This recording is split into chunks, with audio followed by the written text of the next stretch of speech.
Jadi ini waktu yang tepat. Nah, jadi tanpa menunggu lama, jadi kita pelajari dulu nih cara menjual logotype. Nah, untuk menjual logotype itu mau itu jasa, mau itu produk desain logotypenya, itu dapat dipasarkan melalui media sosial atau marketplace. Manfaat dari jualan logotype itu sendiri, jadi yang pertama sebagai passive income, jadi di mana penghasilan dari desain logotype yang kita buat ini kita bawa ke marketplace, kemudian itu akan terjadi penjualan. Itu akan berlangsung secara terus-menerus. Kemudian yang kedua sebagai alat promosi, jadi ketika kita jualan logotype secara tidak langsung itu kita mempromosikan produk atau jasa desain kita. Dan yang ketiga, manfaat dari jualan logotype itu jadi sebagai penambah ya. Jadi di sini bisa menambah portofolio, terus menambah follower atau penggemar kita. Cara menjual desain logotype. Nah, jadi cara menjual logotype ini ada dua hal penting ya. Jadi yang pertama, visualnya itu harus memukau. Jadi tampilan dari logotype itu sendiri, mulai dari warnanya, terus pilihan fontnya, kemudian desainnya dan konsepnya hingga mock-up presentasinya itu harus memukau. Terus yang kedua, informasi yang ada di dalamnya itu harus singkat dan padat. Jadi di bagian deskripsinya ini kita buat sesingkat mungkin. Kemudian untuk desain logotype-nya ini harus jelas. Untuk di judul-judul nama logotype-nya harus sederhana juga. Tempat menjual logotype. Untuk tempat menjual logotype, jadi di sini saya bagi 4. Yang pertama itu ada media sosial seperti Instagram, TikTok, YouTube, Pinterest, dan lain-lain. Kemudian bisa melalui marketplace seperti Fiverr. Misalnya kita tawarkan jasa di Fiverr, Upwork, lalu bisa juga Shopee. Ada juga yang namanya aplikasi Moselo. Kemudian kita bisa jual logotype saat berkompetisi. Ketika kita kompetisi, kita secara tidak langsung juga mengajukan atau menjual logotype itu sendiri. Jadi website untuk kompetisi itu bisa seperti 99 Design, Freelance, Logo Turnamen. Di Indonesia juga ada yang namanya 1000.com. Tempat yang keempat itu ada yang namanya POD atau Print on Demand. Bisa melalui Redbubble, Display, Teespring, dan lain-lain.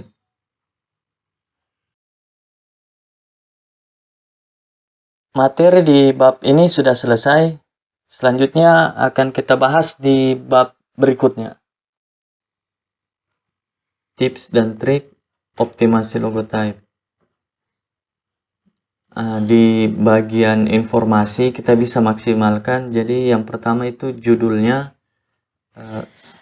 Judul yang diketikkan di judul logotype itu sebaiknya itu gambar yang terlihat. Selanjutnya untuk bagian deskripsi itu, di dalam deskripsi sebaiknya membahas mengenai elemen dari logo itu sendiri, kemudian gaya desainnya, kemudian logotype ini cocok untuk bidang apa. Ini sudah ada contoh. Kemudian hashtagnya ini kita bisa masukkan satu kata, kata yang agak panjang, kemudian elemennya, kemudian kita target bisnis atau usaha apa. Sebagai contoh di sini ada logotype turtle, jadi saya ketiknya turtle logotype. Kemudian untuk deskripsi, logo kura-kura adalah logo, ini harus dilengkapi ya, logotype kura-kura yang adalah logotype yang cerdas dan modern untuk mengekspresikan nama perusahaan Anda. Logo tab ini terdiri dari style turtle. Jadi di sini ada bentuk kura-kura yang dibuat dengan gaya ruang kosong atau negative space. Kemudian logo kura-kura ini bersih dan sederhana, jadi bagus untuk perusahaan laut, konservasi, atau bisnis terkait lainnya. Nah, tips yang kedua itu make it simple. Jadi kita buat logo tab ini sederhana. Jika memungkinkan kita bisa buat sederhana, namun jika tidak ya dibiarkan seperti itu. Karena dalam beberapa kasus ada beberapa marketplace yang hanya menerima logo itu dalam bentuk logo icon. Jadi kita rubah logo tab kita menjadi logo icon atau mau dijual berbentuk logo type. Yang ketiga tipsnya yaitu file size. Jadi gambar previewnya ini sebaiknya diperkecil terlebih dahulu. Itu bisa melalui tini PNG atau JPEG, tini JPEG ya. Karena tidak semua kecepatan internet orang sama. Jadi kita buat seminim mungkin tapi kualitasnya sama. Yang keempat, tipsnya ada redash dot. Jadi kita kurangi titik-titik dalam gambar vektornya atau logo type-nya kita. Itu bisa mengurangi ukuran file gambar. Jadi kita hanya mengurangi titik-titik vektornya yang ada di dalam logo type. Tips selanjutnya itu exclusive preview. Jadi bisa menggunakan warna gradiasi sehingga warna ini bisa berpengaruh terhadap tampilan karya logo type kita. Market review, tempat jualan logo type. Nah, untuk tempat jualan logo type sendiri, jadi yang pertama ada yang secara eksklusif. Jadi eksklusif di sini maksudnya ini hanya dijual satu kali, ketika ada yang beli itu sudah tidak bisa kita jual kembali. Yang pertama ada logo ground. Jadi logo ground ini ada yang menerima bentuk logo type, kadang juga ditolak ya. Jadi kita rubah ke bentuk logo icon. Jadi misalnya logo panda. Kemudian karena ditolak dalam bentuk logo type, kita sederhanakan jadi huruf A-nya saja dimasukkan yang ada gambar pandanya, kemudian kita masukkan ke logo ground. Itu bisa diterima. Selanjutnya ada yang namanya scale branding. Di sini dia menerima logo type secara utuh, bisa juga logo ikonnya. Jadi saya sudah coba masukkan bentuk logo type ini, cukup responnya cukup baik. Jadi kita bisa masukkan gambar logo type kita di sini.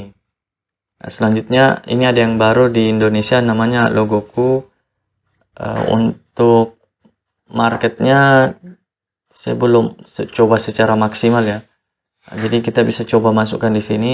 Kalau dia ketolak, kita ubah ke dalam bentuk logo icon. Kita sederhanakan lagi.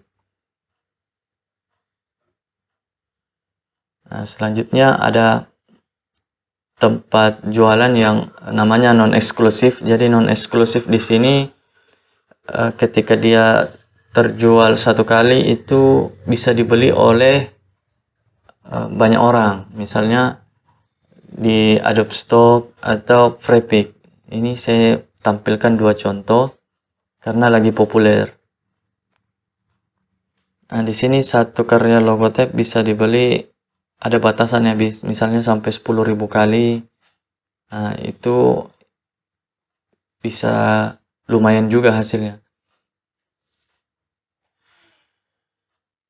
Nah, ini yang disebut sebagai passive income juga. Jadi dia terputar terus karyanya kita untuk dijualkan dari website ini. Selanjutnya ada Freepik. Freepik juga cukup populer. Kita bisa coba masukkan di sini. Selanjutnya ada yang namanya kompetisi. Jadi di bagian kompetisi ini kita bisa jadikan tempat jualan. Salah satunya ada 99 Design. ini cukup high class juga. Kemudian ada yang namanya freelancer. Nah, freelancer ini cukup bervariatif juga hadiah-hadiahnya. Sementara di Indonesia ada yang namanya seribu.com. Ini kita bisa juga masukkan ikut kompetisi, kemudian kita masukkan desain logotype. Selanjutnya ada yang namanya POD atau print on demand. Di sini saya melampirkan dua contoh POD. Jadi yang pertama ada Redbubble. Jadi Redbubble sama tis.co.id ya. Di Redbubble ini kita cukup melampirkan desain.